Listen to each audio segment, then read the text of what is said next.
Selanjutnya kita akan langsung dengar dialog kebangsaan oleh Presiden Rakyat,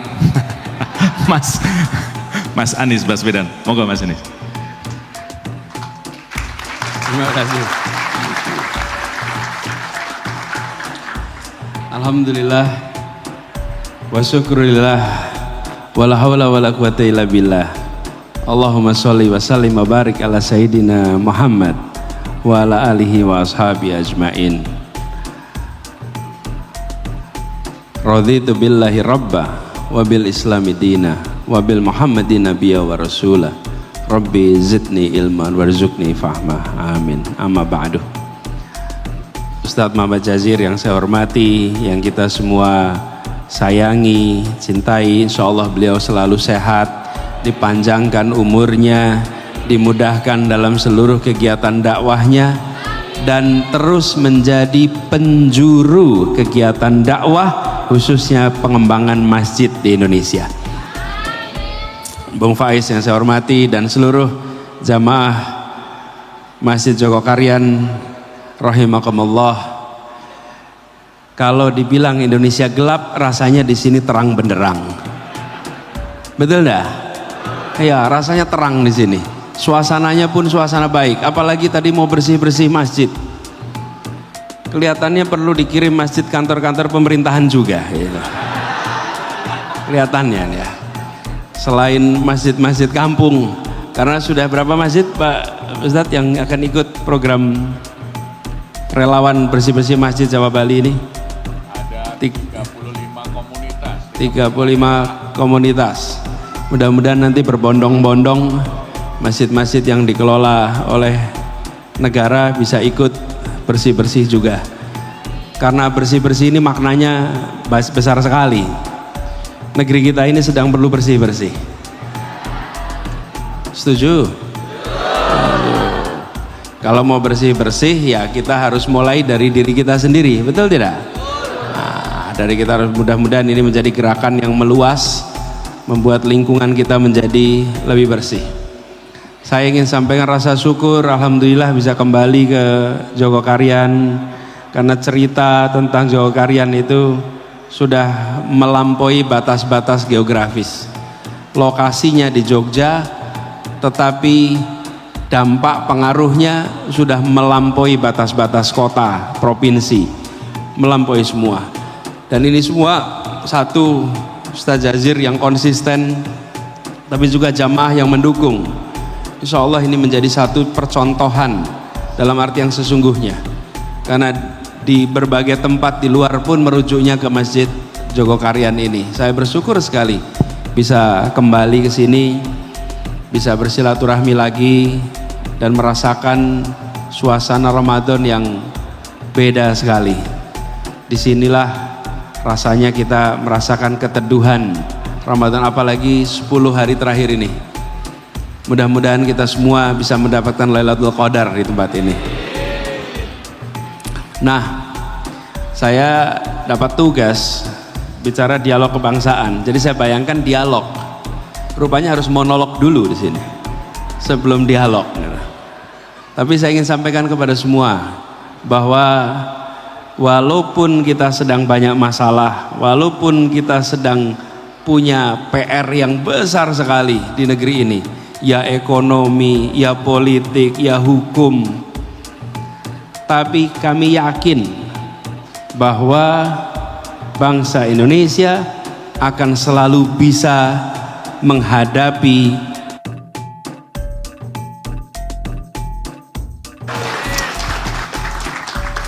dan doa kita tidak pernah berubah.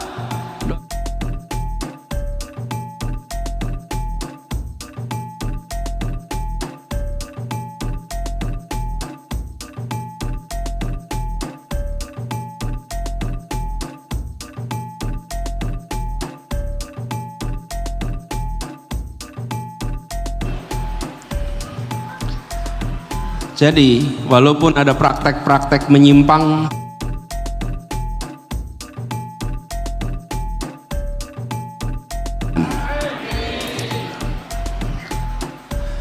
dan kita merasakan betul apalagi hari-hari belakangan ini suasana perekonomian yang berat. Di sini ekonominya ringan atau berat?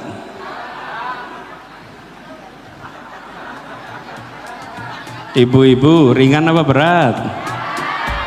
Yang paling tahu ibu-ibu. Betul ya?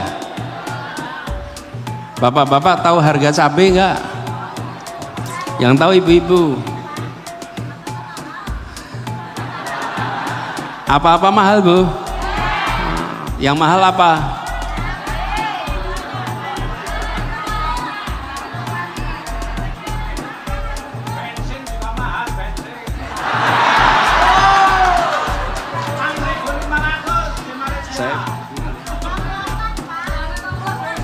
Bensin mahal, Pak.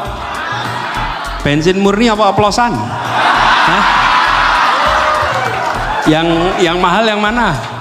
Oplosan. Jadi ini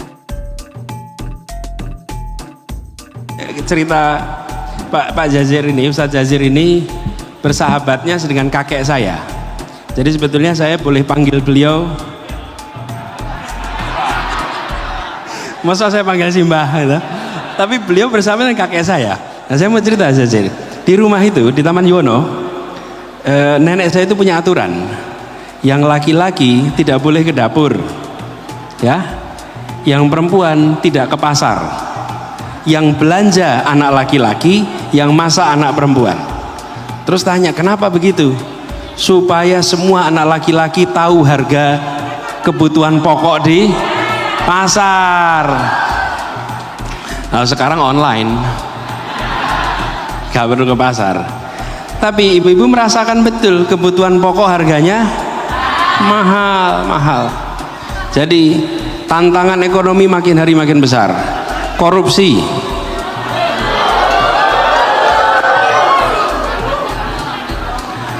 ada yang ditangkap karena korupsi beneran, ada yang diproses karena nggak jelas tuduhannya apa. Iya toh? Betul nggak? Betul. Namanya siapa, Mas? Iya, ada yang ditangkap tidak jelas. Lo kemarin, Mbak, itu pengadilan dilakukan, hakim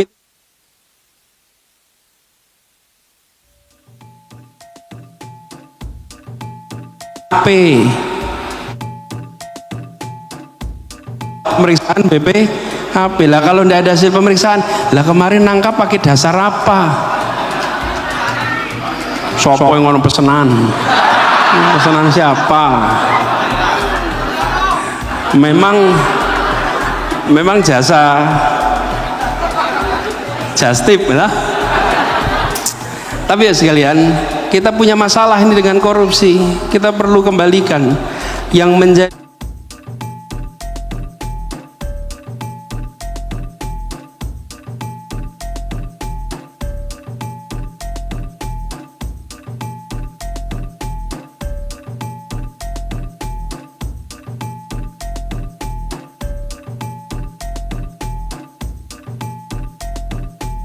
ikut kemerdekaan.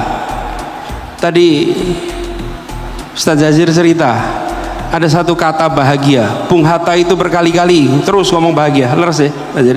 Itu Bung Hatta itu bilang berkali-kali soal kebahagiaan. Pada saat Republik ini didirikan, yang mendirikan orang-orang yang terdidik, tapi yang membuat mereka diikuti oleh seluruh rakyat adalah orang-orang yang berintegritas. Mereka berintegritas, terpercaya, karena itu dipercaya. Rakyat mau ikut,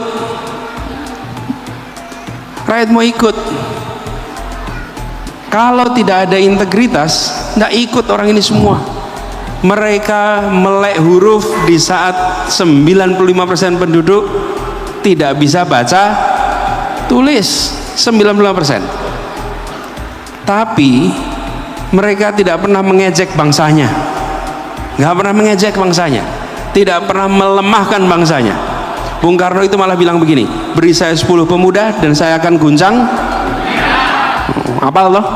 Apal. Bener nggak dikatakan Bung Karno? Coba kita lihat statistiknya. 95% buta huruf, Jadi kalau ada 10 pemuda dikumpulkan, yang buta huruf berapa? 9. Kira-kira bisa mengguncang dunia enggak dengan 9 pemuda buta huruf? Enggak. Tapi beliau tidak pernah pidato depan suruh rakyat, saudara-saudara sekalian, Anda tidak baca tulis, membebani pemimpin-pemimpin. Tidak pernah, tidak pernah. Dibangkitkan semangatnya dan dikatakan dengan pesan orang-orang berintegritas. Dan apa yang terjadi? Semua mau iuran. Republik pindah ke Jogja. Sri Sultan Hamengkubuwono ke-9, tokoh berintegritas yang memikirkan seluruhnya untuk rakyat, menjadi perisainya Republik Indonesia. Dan ketika Sri Sultan Hamengkubuwono ke-9 menjadi perisai, seluruh rakyat Jogja ikut menjadi perisai. Kenapa? Nah, ini yang sekarang kita harus kembalikan. Kalau sifat Rasul ada 4, apa saja? Sidik, amanah, fatonah, tabligh. Ini amanah nih. Sidik, amanah ini yang harus dikembalikan nih, supaya menjadi karakter, supaya menjadi ciri agar semua ikut. Saya sering contohkan satu peristiwa. Bung Hatta itu pernah meresmikan sebuah bendungan di Sumatera Utara. Lalu dalam peresmian itu beliau pidato begini, saudara-saudara sekalian, Indonesia ke depan membutuhkan bendungan seperti ini lebih banyak. Karena itu kita membutuhkan insinyur-insinyur listrik yang banyak. Dan sesudah itu anak-anak muda pada pengen jadi insinyur listrik. Kenapa terjadi? Karena punya kepercayaan tanpa syarat kepada pemimpinnya. Percaya tanpa syarat. Tidak ada yang hadir dengar Bung Hatta bilang begitu lalu batin. Apa saudaranya Bung Hatta punya usaha listrik apa ya? Apa saudaranya ada kontraktor bendungan apa ya? Tidak ada yang mikir begitu. Tidak ada satupun. Semua melihat ini. Nah, ini harus kita kembalikan. Kita harus kembalikan. Dan itu artinya semua yang pernah dijanjikan oleh pemerintah harus ditagih, harus diminta pelaksanaannya. Kenapa? Bagian dari menjaga kepercayaan. Bagian menjaga kepercayaan. Jadi Bapak Ibu sekalian, sekarang Pilpres sudah selesai toh? Siapa bilang belum? Sudah selesai. Sudah ditentukan KPU toh? Nah, sekarang terpilih. Sekarang kita boleh meminta kepada pemegang kewenangan, laksanakan semua janji. Kalau kemarin pemerintah berjanji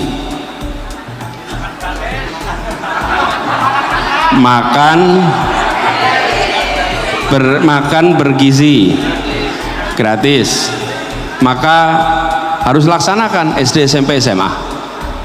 Janji rumah untuk rakyat miskin 3 juta harus dilaksanakan. Lapangan pekerjaan berapa? 19 juta harus dilaksanakan. Bangun fakultas kedokteran 300 harus dilaksanakan.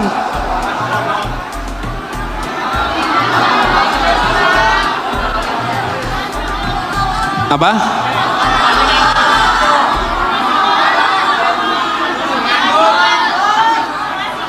Masih nganggur? Jenengan nomor 20 juta itu mungkin. 19 juta. Jadi kita sekarang harus kembalikan mulai dengan apa? Meminta semua janji dilaksanakan, meminta semua janji ditunaikan. Yang namanya janji adalah harus tunai.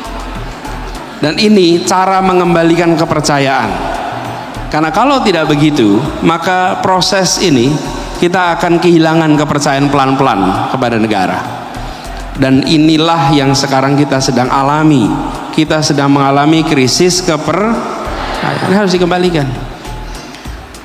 Beberapa hari yang lalu Bursa Efek di Jakarta harganya turun. Saya nggak yakin di sini pada punya saham sih.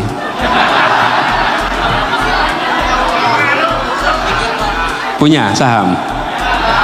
Punya saham di bakso setempat ya. Tapi ini adalah tanda di mana kita harus bekerja untuk mengembalikan kepercayaan. Bukan hanya tanggung jawab pemerintah, kita semua harus bekerja untuk mengembalikan kepercayaan itu. Dengan cara seperti itu, maka negeri ini bisa maju, berubah, berkembang. Karena tidak mungkin hanya dikerjakan oleh sekelompok orang saja, harus kita semua sama-sama.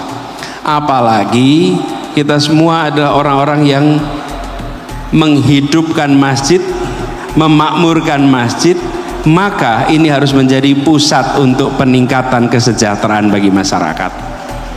Jogokarian sudah mulai, Jogokarian sudah menjadi contoh, mudah-mudahan lebih banyak lagi nanti yang bergerak seperti ini.